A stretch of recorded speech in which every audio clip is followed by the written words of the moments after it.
नमस्कार मित्रांनो, मी डॉक्टर प्रशांत महाले. आज आहे जागतिक अन्न सुरक्षा दिन. माझा प्रश्न असा आहे की आपण जे खातो ते जेवण शिजलेलं असतं पण सुरक्षित असतं का? है ना.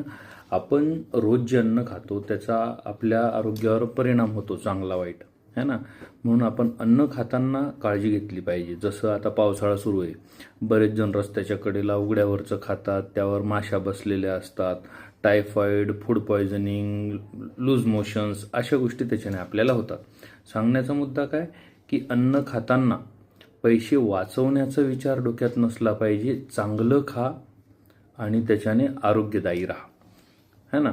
जर आपण खराब अन्न खाल्लं तर त्यातनं जे आपण पैसे वाचवतो तेच आपण दवाखान्यात वगैरे त्याच्या कितीतरी पटीने आपण भरतो. म्हणून गोविंद क्लिनिक योग्य आहार, स्वच्छ अन्न आणि योग्य मार्गदर्शन यासाठी सदैव तुमच्या सेवेत आहे.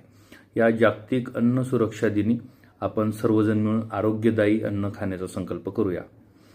तुम्ही याने स्वतःची तब्येत चांगली ठेवू शकता, तुमच्या कुटुंबाची तब्येत व्यवस्थित ठेवू शकतात. स्वतःची काळजी घ्या, तुमच्यासोबत तुमच्या कुटुंबाचीही काळजी घ्या. नमस्कार.